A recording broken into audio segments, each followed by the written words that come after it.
Bangko tayo. Punta tayo ng bangko. Ayan na, suot ko na oh. Yung nabili natin doon sa Divisoria. Yung napasukan namin. May mga brands. So, tayo ng bangko guys kasi di ba yung ATM ko nawala. And si di ba kaalis yan bukas. Pupunta siya ng Lumbini. So, today may time siya. So, kaya pupunta kami sa bangko para mag-apply ng bago kong ATM. Kasi nga nawala talaga yung ATM ko guys. At ngayon yung aming lamig kayang-kaya naman. Kaya nakasuot tayo ng ganito. Pero naka-thermal tayo sa loob. So big help yung thermal natin. And kumusta ang mga araw ninyo? Magandang hapon. And welcome again sa ating panibagong vlog. So, ayan, lakad-lakad kami. Nagbus kami. Papunta dito. Bumaba kami sa school nila ni Johan banda. Hindi ko nadala yung shades ko.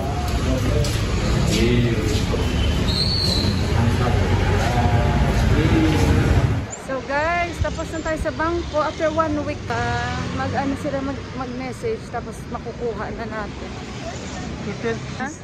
Telling like sweet charge 1 billion rupees. Si Deepak nairita sa staff kasi sabi ni Deepak parang mag-charge siya ng akala mo billion ang isa-charge niya. Be, I want to buy sweets actually, be. So guys, daan muna kami dito sa Salisbury.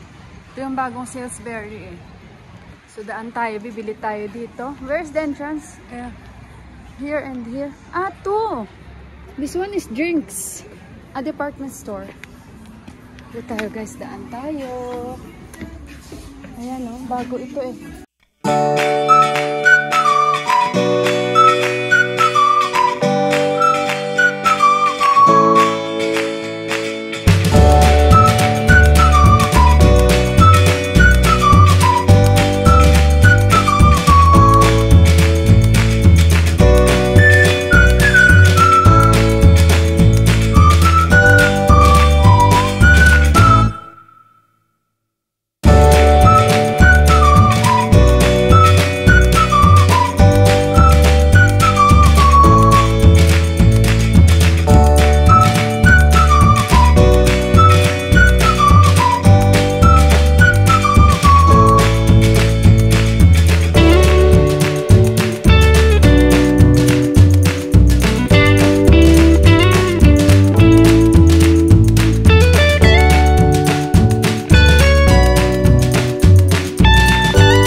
Sabi ni Deepak, oh, wag na turo-turo siya sa akin guys. So,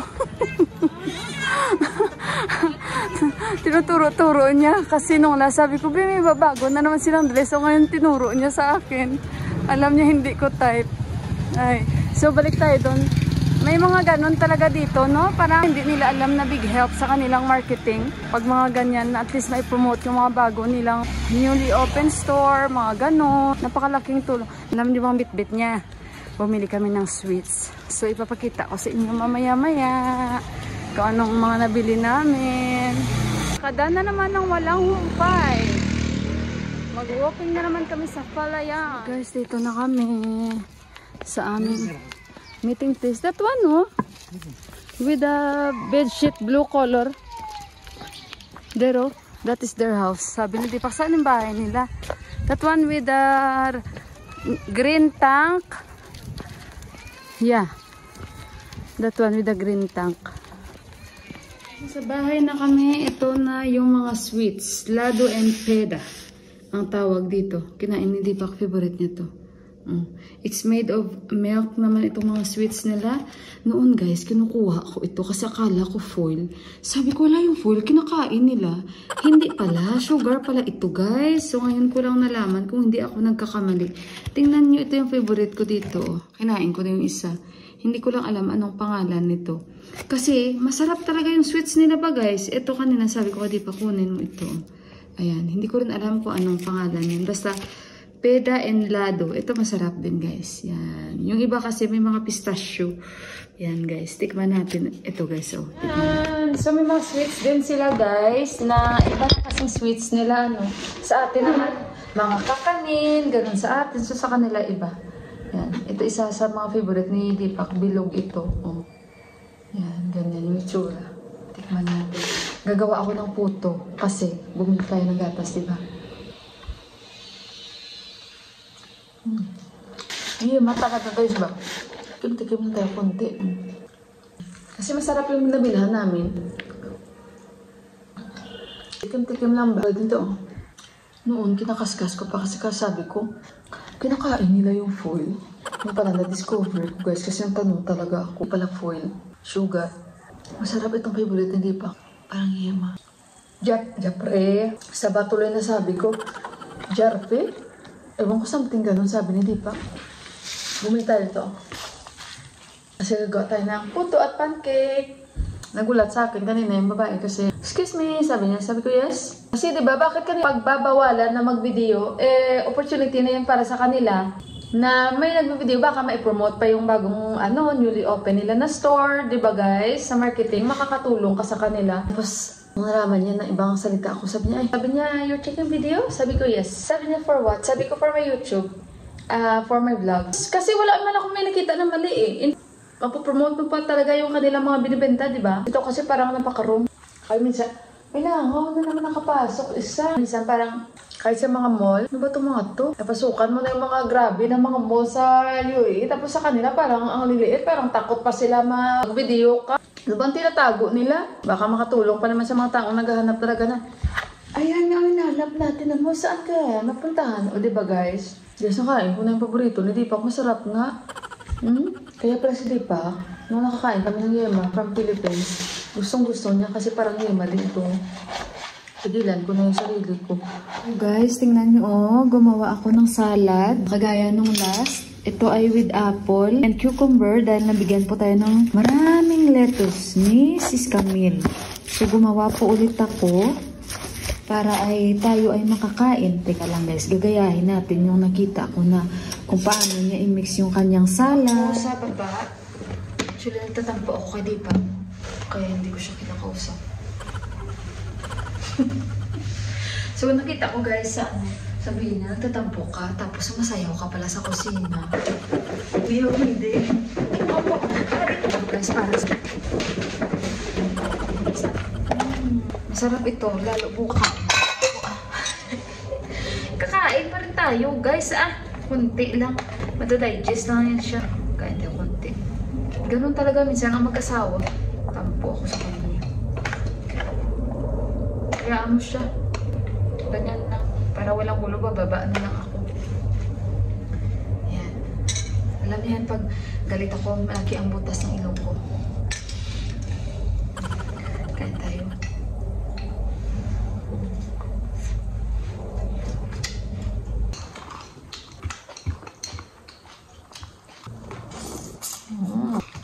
Ang sarap ng lettuce. Promise. Guys, nandito ako sa kwarto. Kasi nga, pinasok ko itong mga blanket namin. Tapos sabi ni Johan, Mama, nagtutupi si Papa ng mga damit. I told you, no? Tinupi nga lahat ni Deepak guys, pero hindi man niya binaliktad. Tingnan niyo. Ayan. Sabi ni Johan, Mama, tingnan mo Mama, tinupi niya na lahat. Sabi ko, tinupi na talaga lahat. So ayun guys. You told everyone about my channel. Oo, nag-subscribe na sila. Thank you very much po sa mga nag-subscribe kay Johan po yun. Oo. Thank you po. So, ayan guys, nag-subscribe si Deepak. Diyos ko, mali-mali na talaga ako. Kasi nga nagalit ako sa kanya, diba? So, para hindi ako magalit tinupi niya guys lahat ng mga nilaban. Lang guys, at least tinupi niya para hindi lang makalat tingnan. Okay na yan. Appreciate na lang natin kasi lalaki eh. Next day. Hello guys! Kumusta kayong lahat? And magandang hapon po sa inyong lahat. And welcome again sa ating panibagong vlog. So today guys, tayo ay gagawa ng puto. May nakita akong ingredients sa puto. So itatry natin ito.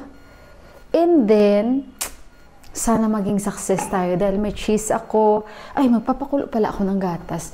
Binili namin tong gatas na ito guys kahapon dahil kami ay nagpunta ng bangko kahapon ni Deepak for my ATM. And today guys, wala dito si Deepak. Pumunta po sila ng Lumbini. Ayun, naglumbini sila ni Deepak. Sandali muna guys. Dahil nandoon na yung kumbaga si Sanjay Day nag-aantay sa kanya dahil mayroon silang mga kaganapan.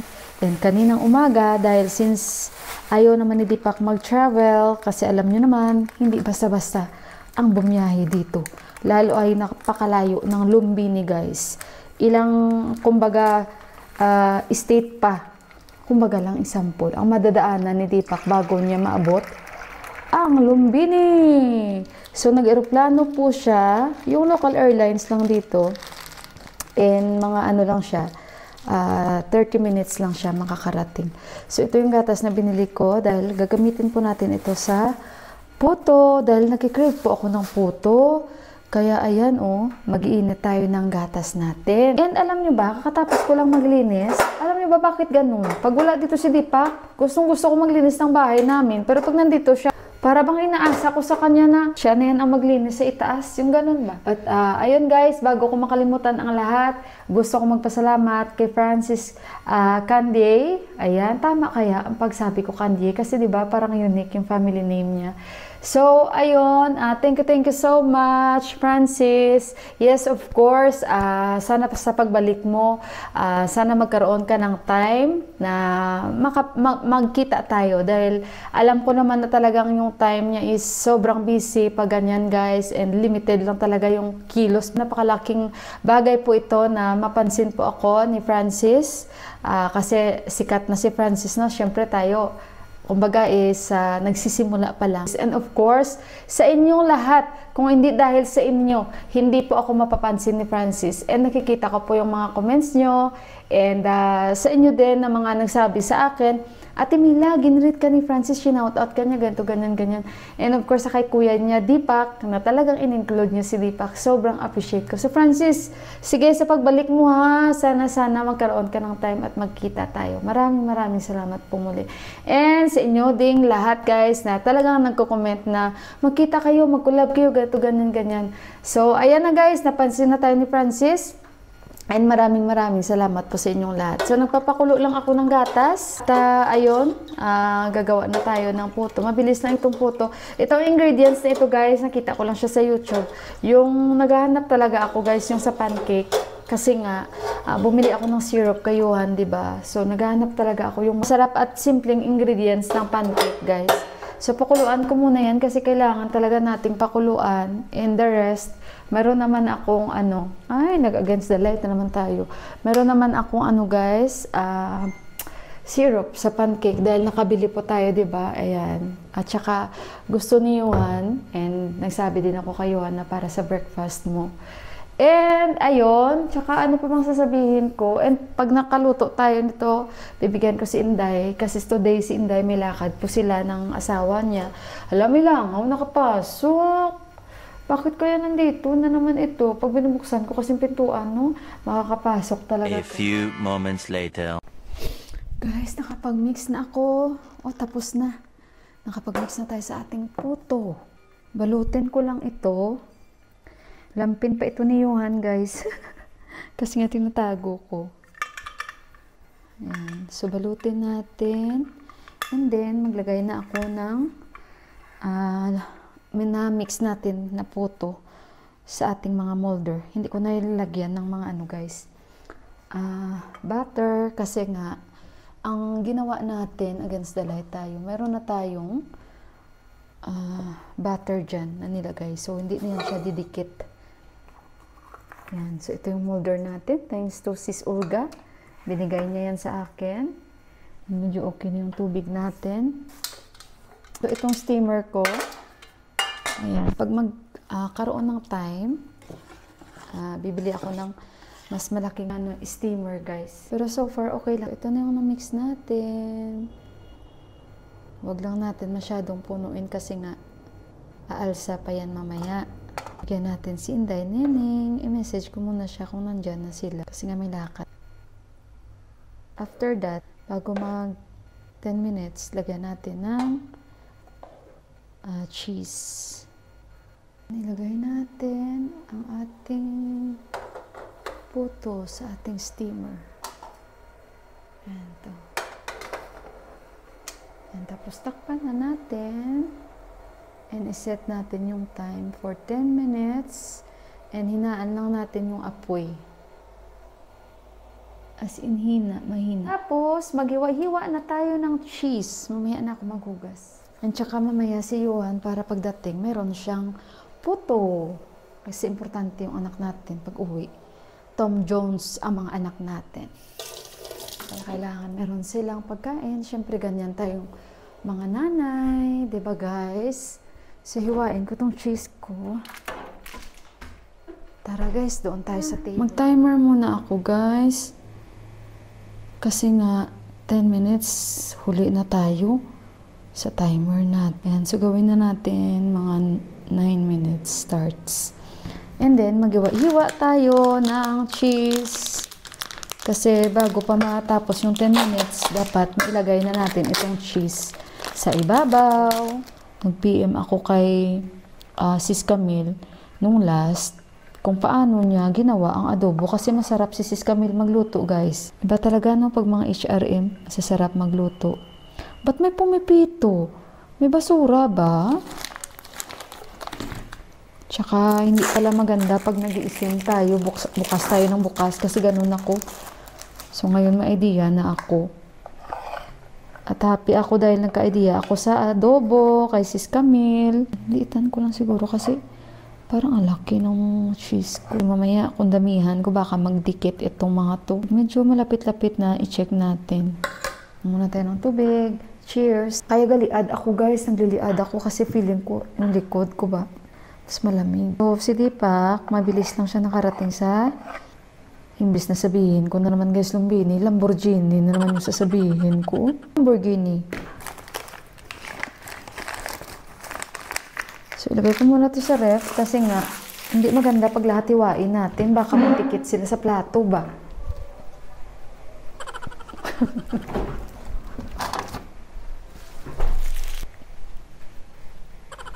Tinignan ko siya, guys. Nagtinginan kami ng puto. Sabi niyo, tinitingin mo dito. Okay na yan. Dahil bibili din naman ako ng manok, maaga ako magluluto, and yung breakfast ko kanina, yun. Na yung happy birthday, guys. Tingnan nyo, guys, yung kusina namin, yung dining area namin. Hindi ko alam kung kailan ko yan siya tatanggalin kasi nung last pa na party, andyan pa, ginawa ko na siya kurtina. Yung sa kisame namin na nilagay ko ng mga balloons, nandyan pa. 1 taon na mahigit. Natatawa ako, guys, kasi ang dami ng decoration, hindi ko pa nakukuha. Hayaan na para everyday party, di ba? Ay, so hayaan muna natin ilang minutes. 5 minutes. Tapos bago pa mag 10 minutes, ilagay na natin to sa ating puto. O, diba? Tapos tikman natin. Kasi first time ko talaga lutuin ang ganitong recipe, guys. Nakita ko lang siya sa YouTube. And maraming magagandang reviews na mga sinasabi. Kasi nga, ginawa na daw nila. Ganito, ganyan. So, titingnan natin. Guys, teka lang. Ayan. Tingnan nyo ang aking puto. Silip-silip lang muna. Sandali, guys. Ayan siya, guys. O, tingnan nyo. Wow! Lagay na natin yung cheese natin. Lagyan natin siya ng cheese. Kasi alam nyo ba, yung cheese ko kasi, ano to, guys? Yung ginagamit ko, yung pang sandwich. So, dapat kasi medyo kapalan. Pero yan na lang yung ilalagay ko. Kasi yung isa kong cheese sa spaghetti ko yung gagamitin. So, ito okay lang. Kasi mag-melt naman yan. So, hindi na siya kailangan habang naka-steam tayo. I-melt na siya, oh. Ayan. Mabilis lang siya mag-melt kasi manipis lang yan siya. Guys, ito na yung first batch nating puto. Tingnan nyo. Ang sarap kaya, guys. Kain tayo. Nalagay na ako ng second batch. Puto tayo dyan. Sarap?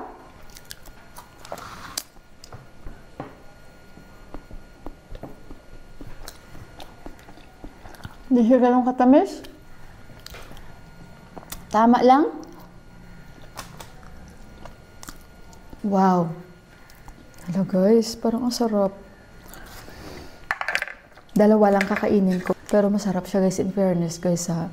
I-message ko si Inday na mamaya daanan niya yung puto kung may bibilin sila na ulam. Kasi titingnan ko kung makakatid ako sa kanya. Ito na yung ating nagawang puto. And meron pa tayong 16 pieces. Ay, hindi. Ayan, no? Ayan pa. Tapos yung 8 dyan. And ito, I think, 1, 2, 3, 4, 5, 6, 7, 8, 9. 9 ito, guys. Yan. Tama ko? Oo, 9 yan. Tapos, 8 pieces dyan. So, ayan, guys. Nakadami tayo ng puto. Sa next, gawa ako ng food. Gagawin ko siyang purple. Iba't ibang kulay guys na puto. Masarap. Di ba natikman natin kanina? So, ayan.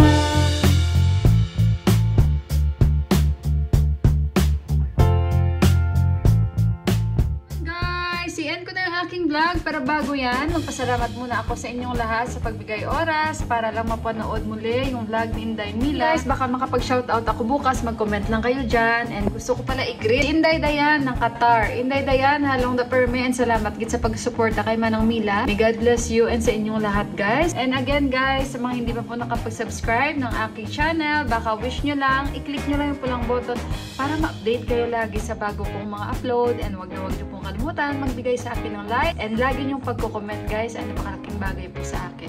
Maraming salamat po muli. God bless you all and I love you. Bye guys! At sa mga hindi nag-i-skip ng ads, maraming salamat po! That's the Jingle Bell Rock!